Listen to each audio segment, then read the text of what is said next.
પ્રશ્નપત્ર 1 એના વિભાગ એના 24 MCQ નું solution. Hello guys and welcome to our channel. આજના લેક્ચરની અંદર આપણે જોઈશું ધોરણ 10 ગણિત એની અંદર પેપર નંબર 1 ના વિભાગ એના 24 MCQ નું આજના વિડીયોની અંદર આપણે સોલ્યુશન કરીશું. આજે પેપર નંબર 1 જોઈશું, આના પછી પેપર નંબર 2, એવા આપણે 15 થી 20 પેપરોનું શું કરવાનું છે, સોલ્યુશન કરવાનું છે. સો જો તમે દરેકે દરેક પેપરના વિભાગ એના સોલ્વ કર્યો મારી સાથે સાથે તો ગેરંટીથી કહું છું 24 MCQ તમને રમતા રમતા આવડી જશે. ઓકે, આજે આપણે જોઈશું પેપર નંબર 1 ના 24 MCQ નું સોલ્યુશન.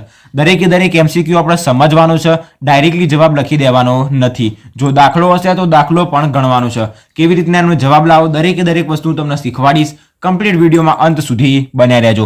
24 MCQ બહુ જ ઇમ્પોર્ટન્ટ છે. ઓકે, તો આપણે સ્ટાર્ટ કરીએ. નંબર જોઈએ પહેલા નંબરની અંદર તો હું તમને પહેલાથી જ કહું છું કે ચોપડીની અંદર પેજ નંબર 23 ઉપર આપણને એક કોષ્ટક આપેલું રહ્યું, એને તૈયાર કરી દો. મેં તમને ટોટલ 2 કોષ્ટકો તૈયાર કરવા નાખી દીધા છે. ફરીથી હું તમને આખું કોષ્ટક એક વખત સમજાવી દઉં. આ ચોપડીની અંદર પેજ નંબર 23 ઉપર આપણને આપેલું આ કોષ્ટક કે જો a1 ભાગ્યા a2 b1 ભાગ્યા b2 અને c1 ભાગ્યા c2 નો ગુણોત્તર આપણને a1 ભાગ્યા a2 not equal to b1 ભાગ્યા b2 આપેલું હોય તો એનું આલેખાત્મક સ્વરૂપ છેદતી રેખાઓ હોય અને એના એક ઉકેલ મળે. એ સિવાય જો 3 3 સરખા હોય તો સંપાતી રેખાઓ મળે અને અનંત ઉકેલ મળે.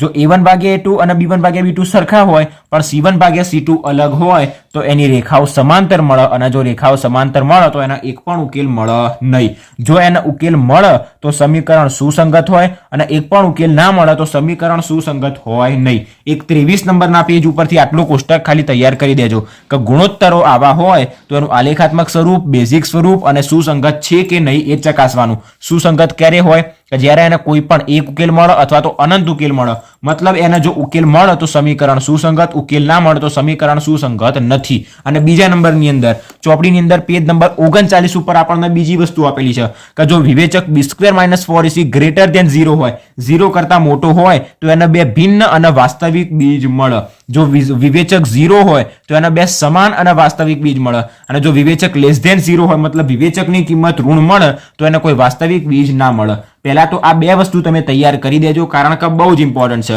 અને એની અંદરથી આનો સૌથી પહેલો MCQ તો આના ઉપરથી જશે દરેકે દરેક પેપરની અંદર. ઓકે, તો સોલ્વ કરીએ. આપણે શું કીધું છે, દ્વિચલ સુરેખ સમીકરણ યુગ્મમાં a1 ભાગ્યા a2 not equal to b1 ભાગ્યા b2 હોય તો તેના ઉકેલ ખાલી જગ્યા હોય, એના એક જ ઉકેલ મળે. Option number A. ઓકે, જો તમે કોષ્ટક તૈયાર કર્યું છે તો તમને બહુ સરળતાથી યાદ રહી જશે. ઓકે, એટલે કહેતો તો હું કોષ્ટક તૈયાર કરી દો. નંબર 2 જોઈએ. જો ખાલી જગ્યા થાય તો દ્વિઘાત સમીકરણ ax² + bx + c બરાબર 0 ના બે બીજ સમાન અને વાસ્તવિક હોય. હવે ફરીથી જુઓ, યાદ કરો કે બે સમીકરણના બીજ વાસ્તવિક અને સમાન ક્યારે હોય, જ્યારે વિવેચકની કિંમત 0 હોય. તો ઓપ્શન જોઈએ વિવેચક b² - 4ac બરાબર 0. આ રહ્યો ઓપ્શન નંબર B. વિવેચક b² - 4ac બરાબર 0 હોય તો આપણને એના બીજ કેવા મળે, સમાન અને વાસ્તવિક મળે. ઓકે, એટલે મેં તમને બે વસ્તુ પહેલાથી જ સમજાવી દીધું. હવે કોઈ સમાંતર શ્રેણી 4 10 16 22 ડેશ માટે એનો સામાન્ય તફાવત d શોધો. સામાન્ય તફાવત શોધવા માટે સિમ્પલ શું કરવાનું, પાછળના પદમાંથી આગળના પદને બાદ કરી દેવાનું. કઈ શ્રેણી અહીંયા આગળ આપણને આપી છે તો કે 4 10 16 અને 22. પાછળના પદમાંથી આગળના પદને બાદ કરીએ, 10 માંથી 4 ને બાદ કરીએ તો આપણને 6 મળી જાય. સામાન્ય તફાવત આપણો 6 મળી ગયો. 4 માંથી 10 માંથી 4 ને બાદ કર્યા, એવી રીતના 16 માંથી પણ 10 ને બાદ કરી શકાય, 22 માંથી પણ 16 ને બાદ કરી શકાય. બે ક્રમિક પદોની બાદબાકી, એમાં પાછળના પદમાંથી આગળના પદને બાદ કરીએ એટલે આપણને શું મળી જાય, 6 મળી જાય. કોઈ પણ સંખ્યાને બાદ કરી શકાય. ઓકે, તો આપણને અહીંયા 10 માંથી 4 બાદ કરીએ તો આપણને 6 મળે. તો ઓપ્શન નંબર C આપણો શું આવશે. નંબર 4 શું કીધું છે આપણને એની અંદર કે બિંદુઓ 0 5 અને -5 0 વચ્ચેનું અંતર ખાલી જગ્યા છે. અંતર શોધવાનો મતલબ કોનો ઉપયોગ કરવાનો, અંતર સૂત્રનો. અને બે બિંદુ આપણને ઓલરેડી આપેલા છે 0 5 અને -5 0. 0 5 અને -5 0 યાદ કરી લેજો અથવા તો જોઈ લેજો કેવી રીતના બે બિંદુઓ વચ્ચેનું અંતર શોધવું. આ બિંદુના A કહીએ, આ બિંદુના B કહીએ તો અંતર સૂત્ર AB² બરાબર સૂત્ર શું તો કે x1 - x2 નો સ્ક્વેર પ્લસ y1 - y2 નો સ્ક્વેર. જો અહીંયા સ્ક્વેર ના કરીએ તો આ જગ્યાએ વર્ગમૂળ લાગી જાય. ઓકે, હવે સૌપ્રથમ પહેલો x એમ હોય, બીજો y એમ હોય તો અહીંયા આગળ આપણને બે બિંદુ આપેલા રહે, એમાંથી આ x1 આ y1 અને આ x2 y2. જો ના યાદ હોય તો પેન્સિલથી એક વખત લખી દેવાનું. ઓકે, બરાબર.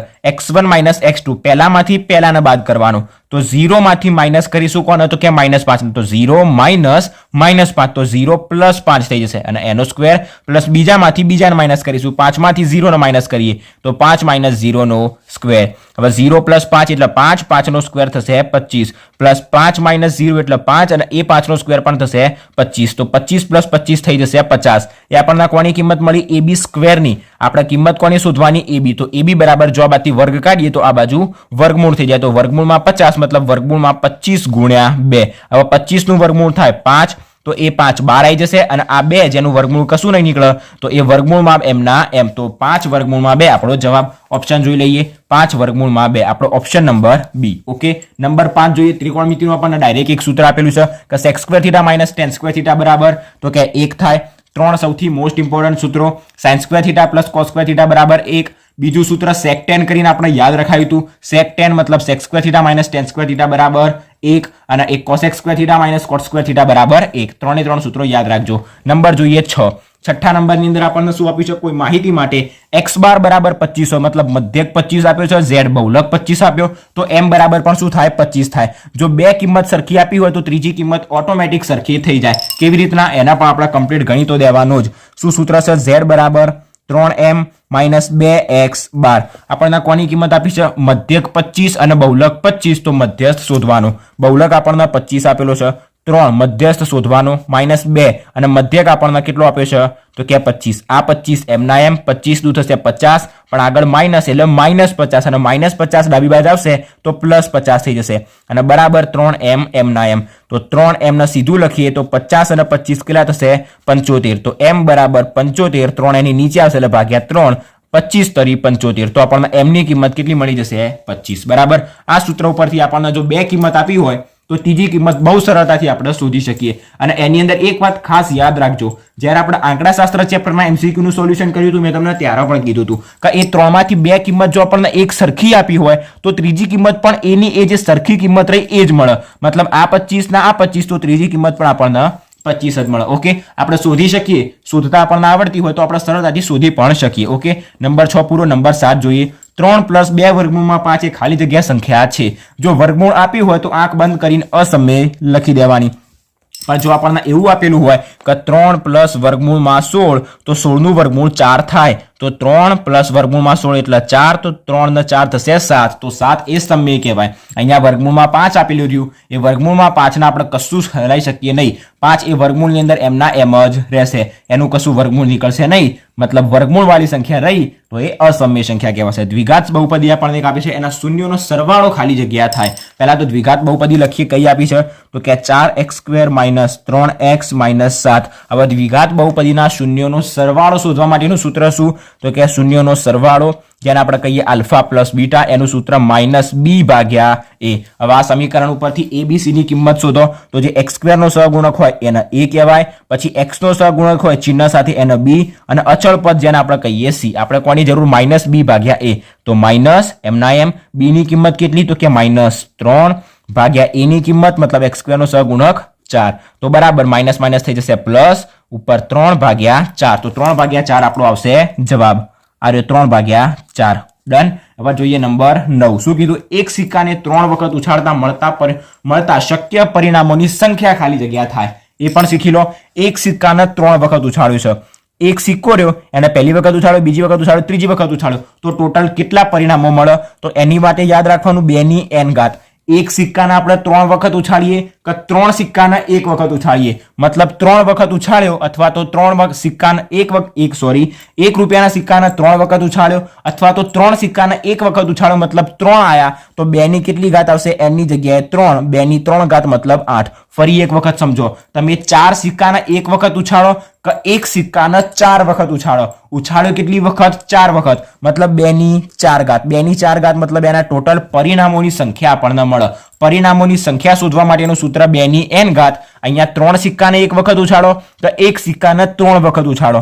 2 ની 3 ઘાત મતલબ આપણને શું મળે? તો કે 8. આનો જવાબ કેટલો આવશે? 8. ઓકે, ટીક કરી દેજો.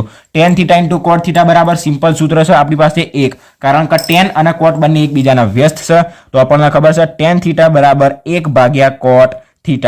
આ એક આ સૂત્ર. તો cot θ ને અહીંયા ગુણીએ તો tan theta into cot theta બરાબર શું મળે તો કે 1. ઓકે, એક આર્યો આપણને જવાબ મળી ગયો. નંબર 11, વર્તુળને વધુમાં વધુ ખાલી જગ્યા સમાંતર સ્પર્શક હોઈ શકે. ચોપડીની અંદર બેઠી લાઈન આપણને આપી છે વર્તુળના સમાંતર વધુમાં વધુ 2 સ્પર્શક હોય. સમજી પણ લઈએ.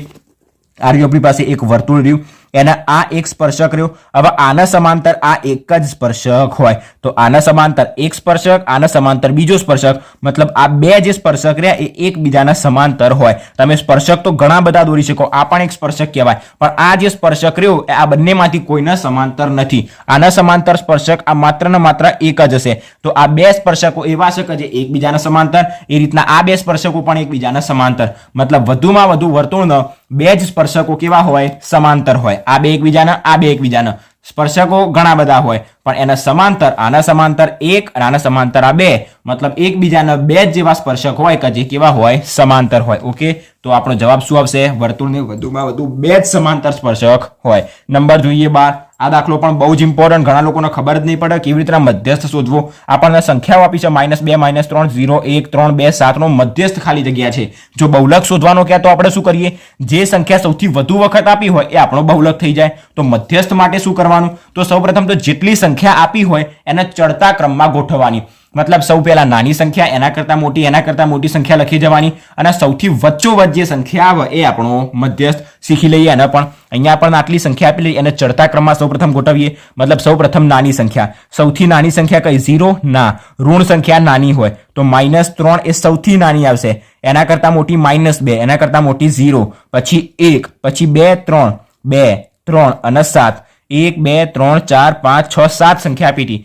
1, 2, 3, 4, 5, 6, 7 આપણને 7 સંખ્યા મળી ગઈ. હવે આ 7 સંખ્યા રહી એમાંથી વચ્ચોવચ આવેલી સંખ્યા કઈ? તો કે 1, 2, 3 ડાબી બાજુથી કટ કરી દઈએ, 1, 2, 3 જમણી બાજુથી કટ કરી દઈએ, તો વચ્ચોવચ આપણને આ રહી એક સંખ્યા મળશે. તો જે વચ્ચોવચ સંખ્યા મળી એ આપણો કહેવાશે મધ્યસ્થ. ફરી એક વખત સમજવું હોય તો ડાબી બાજુથી એક કટ કર્યો, જમણી બાજુથી એક કટ કર્યો, ડાબી બાજુથી એક, જમણી બાજુથી એક, ડાબી બાજુથી એક, જમણી બાજુથી એક, આપણી પાસે એક સંખ્યા વધી 1. તો જે વચ્ચોવચ સંખ્યા આવેલી હોય એ આપણો શું કહેવાય? મધ્યસ્થ. વચ્ચોવચ કઈ સંખ્યા આવી? 1. તો 1 કહેવાશે આપણો મધ્યસ્થ. ઓકે, આપણને 13મા નંબરમાં આપી છે 17, 23 અને 29 નો ગુસા 1 છે. આપણે ચેપ્ટર નંબર 1 નું જ્યારે રિવિઝન કર્યું હતું એની અંદર પણ કીધું હતું 17 એ અવિભાજ્ય સંખ્યા, 23 પણ અવિભાજ્ય સંખ્યા અને 29 પણ અવિભાજ્ય સંખ્યા. અવિભાજ્ય સંખ્યાઓનો ગુસા હંમેશા કેટલો હોય? 1 જ હોય. તમે આનો ગુસા કાઢી જોજો, આની અંદરથી એવી એક પણ સંખ્યા નહીં મળે કે જે કોમન હોય, અને જો કોમન કશું નહીં હોય તો 1 હશે. તો 1 એનો ગુસા છે. ખરું કે ખોટું? તો સાચી વાત આપણને અહીંયા આગળ આપી શકે. 17, 23 અને 29 નો ગુસા 1 છે. બરાબર. આકૃતિમાં કોઈ બહુપદી y બરાબર p of x નો આલેખ આપેલ છે. આ કિસ્સામાં p of x ના બે શૂન્ય, શૂન્યોની સંખ્યા 2 છે. ચેક કરીએ. કૌંસમાં શું આપ્યું છે? p of x, મતલબ આલેખ x અક્ષના જેટલી વખત ટચ થતો હોય એના એટલા શૂન્યો મળે. આર્યો છે આપણી પાસે આલેખ અને આર્યો છે આપણી પાસે x અક્ષ. તો આ x અક્ષના આલેખ કેટલી વખત ટચ થયો? એક જ વખત ટચ થયો. આ તો y અક્ષના ટચ થયો. x અક્ષને તો એક જ વખત ટચ થયો, મતલબ એના શૂન્યો કેટલા હોવા જોઈએ? 1. અહીંયા આપણને શૂન્યોની સંખ્યા 2 આપી છે, મતલબ આપેલું વિધાન ખોટું છે. ઓકે, હવે આપણે બીજા આગળના MCQ જોઈએ.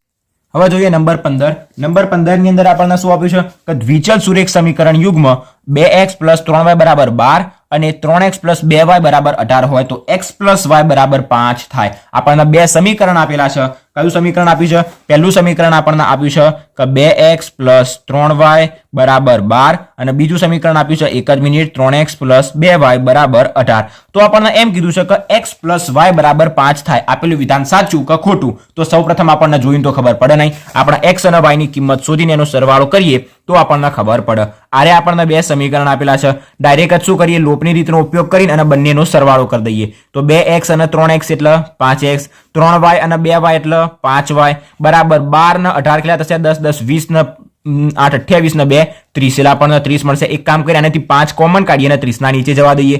તો x + y બરાબર 30 અને અહીંયાથી જે 5 કોમન આવશે 30 ના નીચે આવી જશે. તો બરાબર આપણને શું મળશે? x + y. છેદ ઉડાડીશું તો 6 5 થશે 30 બરાબર આપણને શું મળશે? 6 મળશે. મતલબ આપણને x + y બરાબર શું મળ્યા? 6. અહીંયા આગળ કેટલા આપ્યા છે? 5. મતલબ આપેલું વિધાન ખોટું. કમ્પ્લીટ. સીધું જ લખી દેવાનું કે આપેલું વિધાન ખોટું. ચોકડી કરી દેવાનું, કાતું લખી દેવાનું ખોટું.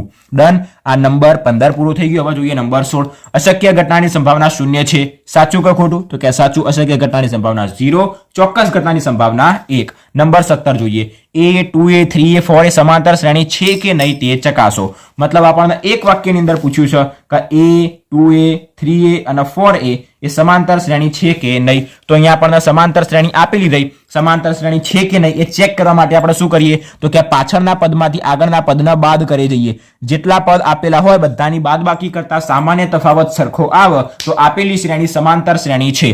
2a માંથી એક વખત એને બાદ કરીએ, 2a માઇનસ એ મતલબ એક વખત એ, તો બે વખત એમાંથી એક વખત એ જાય મતલબ બે માંથી એક જાય તો એક વખત એ, જેને આપણે શું લખીએ માત્ર એ લખીએ.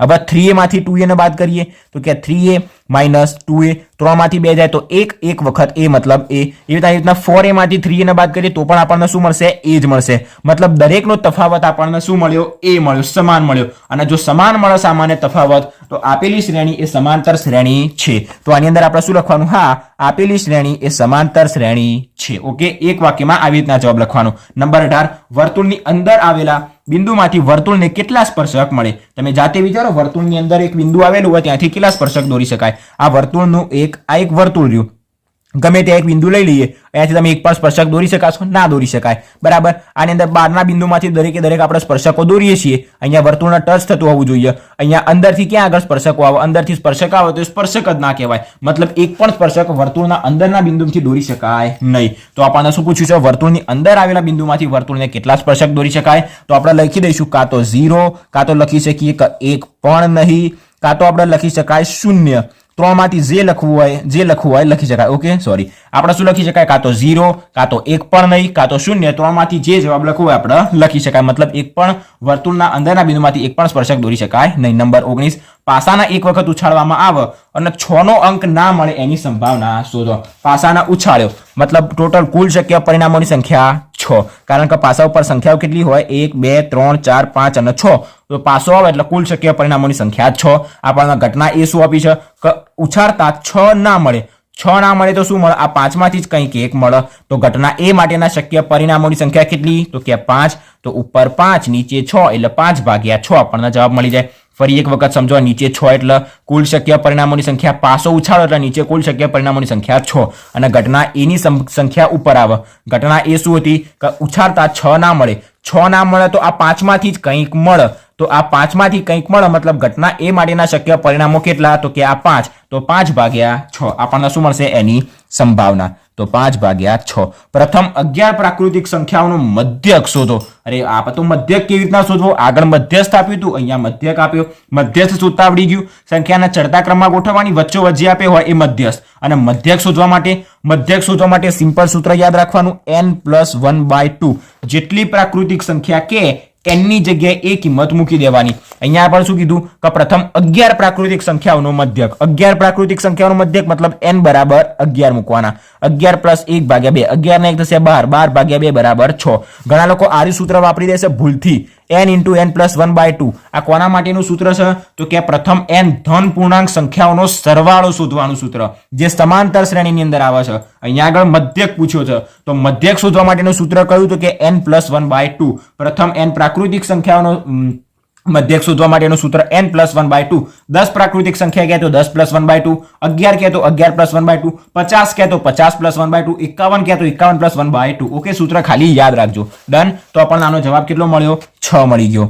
હવે જોઈએ નંબર 21, 22, 23 અને 24. આની અંદર તો મેં તમને પહેલા જ કીધું હતું કે ચેપ્ટર નંબર 11 અને ચેપ્ટર નંબર 12 માં રહેલા દરેક સૂત્રો તૈયાર કરી દેજો. વૃતાંશ, વૃત્તખંડના, એ સિવાય લંબઘન, સમઘન, વર્તુળ, ગોળો, એ દરેકના સૂત્રો તૈયાર કરી દેવાના. ઓકે, આની અંદર કશું જ ગણવાનું આવતું નથી. અર્ધગોળાકાર વર્તુળના આધારનું ક્ષેત્રફળ. અર્ધગોળકના વર્તુળાકાર આધારનું ક્ષેત્રફળ મતલબ આપણી પાસે આ અર્ધગોળક હોય તો અર્ધગોળકનો આધાર કેવો રહ્યો? આ વર્તુળાકાર આધાર જે રહ્યો એનું ક્ષેત્રફળ મતલબ આ વર્તુળનું ક્ષેત્રફળ. વર્તુળના ક્ષેત્રફળનું સૂત્ર શું? તો કે πr². πr² ક્યાં આગળ આપેલો રહ્યો? નંબર બી માં. તો આનો જવાબ આવશે નંબર બી. 5 રૂપિયાના સિક્કાનું ઘનફળ. 5 રૂપિયાના સિક્કાનું ઘનફળ લો કે 10 રૂપિયાના સિક્કાનું ઘનફળ લો, દરેક સિક્કાનો આકાર કયો હોય? તો કે નળાકાર. મતલબ નળાકારનું ઘનફળ. નળાકારના ઘનફળનું સૂત્ર શું? તો કે πr²h. πr²h option number C. આનો જવાબ આવશે સી. નંબર જોઈએ 23. થીટા ખૂણાવાળા વૃતાંશના ચાપની લંબાઈ. વૃતાંશના ચાપની લંબાઈનું સૂત્ર શું? ચાપની લંબાઈ ક્યાં મતલબ લઘુ ચાપની લંબાઈ યાદ રાખવાની. તો વૃતાંશના ચાપની લંબાઈનું સૂત્ર પાઈ આર થીટા ભાગ્યા 180, ઓપ્શન નંબર સી. જો લઘુ વૃતાંશનું ક્ષેત્રફળ તો પાઈ આર સ્ક્વેર થીટા ભાગ્યા 360. ગુરુ વૃતાંશનું ક્ષેત્રફળ મતલબ પાઈ આર સ્ક્વેર આખા વર્તુળના ક્ષેત્રફળમાંથી લઘુ વૃતાંશને બાદ કરવાનું. વૃત્તખંડનું કે તો વૃત્તખંડનું ક્ષેત્રફળ શોધવા માટે શું કરવાનું? વૃતાંશના ક્ષેત્રફળમાંથી ત્રિકોણના ક્ષેત્રફળને બાદ કરવાનું. દરેકે દરેક સૂત્રો યાદ હોવા જોઈએ. ઓકે, ના હોય તો એક વખત ચેનલ ઉપર ક્લિક કરીને શોર્ટ્સમાં જજો, તમને એક 3 શોર્ટ્સ મળી જશે. થોડુંક સ્ક્રોલ કરજો એટલે તમને વચ્ચે 3 શોર્ટ્સ મળી જશે. એની અંદર દરેકે દરેક ચેપ્ટર 1 થી 14 ચેપ્ટરની અંદર રહેલા દરેકે દરેક સૂત્રો મૂકેલા છે. ઓકે, તમને બધા જ સૂત્રો કમ્પ્લીટ ખબર પડી જશે, કેવી રીતના યાદ રાખવા એ પણ યાદ રહી જશે. ઓકે, તો વર્તુળનો પરિઘ આપણને પૂછ્યો, પરિઘનું સૂત્ર સિમ્પલ 2 પાઈ આર. હવે અહીંયા 2 પાઈ આર તો ક્યાંય આપેલું જ નથી, તો ધ્યાનથી સમજો 2 પાઈ આર મતલબ શું? 2 પાઈ આર. હવે પાઈને આપણે સાઈડમાં થોડો ખસાડી દઈએ તો શું વધે? 2r. 2r મતલબ 2 ગુણ્યા ત્રિજ્યા, અને 2 ગુણ્યા ત્રિજ્યા મતલબ એને શું કહેવાય? તો કે વ્યાસ કહેવાય. વ્યાસના આપણે કહીએ d, તો 2 ગુણ્યા ત્રિજ્યા જેને આપણે શું કહી શકીએ? d, અને પાઈ એમ ના એમ, તો પાઈ d. જો આપણને 2 પાઈ આર ના આપેલું હોય તો પાઈ d આપેલું હશે. આપણો ઓપ્શન નંબર એ. ઓકે, અહીંયા સુધી 24 એમસીક્યુ નું સંપૂર્ણ પૂરેપૂરું સોલ્યુશન આપણે કરી દીધું. એના એમસીક્યુ હતા, દાખલા હોય તો દાખલા સાથે ગણવાનું હોય તો ગણી પણ દીધું, સમજાવવાનું હતું તો સમજાવી પણ દીધું. ઓકે, તો પહેલા 24 એમસીક્યુ નું સોલ્યુશન અહીંયા સુધી પૂરું થઈ ગયું. હજી નેક્સ્ટ લેક્ચરની અંદર આપણે જોઈશું બીજા 24 એમસીક્યુ નું સોલ્યુશન. એવા તો ઘણા બધા 10 થી 15 થી 20 પેપરના આપણે સોલ્વ કરવાના છે. 24 માર્ક્સ તો આપણી મુઠ્ઠીની અંદર આવી જ જવા જોઈએ, બિલકુલ બી ના ખસવા જોઈએ. એવા સિમ્પલ અને સરળ તમને એમસીક્યુ આની અંદર જોવા મળી જશે. હું તમને એક વાત કહી દઉં કે દરેકે દરેક જેટલા પણ એમસીક્યુ ના વિડીયો આવે એના જોતા જજો. તમે જોશો એટલે તમને સરળતાથી આઈડિયા આવતો જશે. ખાલી જોવાથી નહીં આવડે, એને જાતે ગણવાનો ટ્રાય પણ કરજો અને દાખલામાં ધ્યાન પણ આપજો. જેમ કે આ દાખલો જો તમે ના જોયો હોત અને એક્ઝામમાં પહોંચી ગયા તો તમને ના આવડત કે મધ્યક કેવી રીતે ના શોધવો. ઓકે, જો ખરું ખોટું પૂછ્યું તો કાં તો તમે ખરું કાં તો ખોટું કરીને આવતા રહો. 4 નીચે ઓપ્શન આપ્યા હોય તો તમે ગમે તે એક ટીક કરીને આવતા રહો. પણ અહીંયા તો 1 માર્ક્સમાં પૂછ્યું હતું કે એક વાક્યમાં ઉત્તર આપો, નતા ઓપ્શન આપેલા નતું ખરું ખોટું, મતલબ આપણે જવાબ શોધવો પડે અને શોધવા માટે સૂત્રની જરૂર હતી n+1/2. હવે આ તમને નવું શીખવા મળ્યું હોય. ઓકે, જેમ મધ્યસ્થ પણ તમને નવું શીખવા મળ્યું છે કે જેમ કે ચડતા ક્રમમાં ગોઠવીને વચ્ચોવચ્ચ જે સંખ્યા આપી હોય એ આપણો મધ્યસ્થ કહેવાય. ઓકે, આજના વિડીયોમાં અહીંયા સુધી. આની અંદર કોઈ ડાઉટ હોય તો બિંદાસ કમેન્ટ કરજો. આપણે આના પછીના લેક્ચરની અંદર એને પણ જોડે સોલ્વ કરી દઈશું.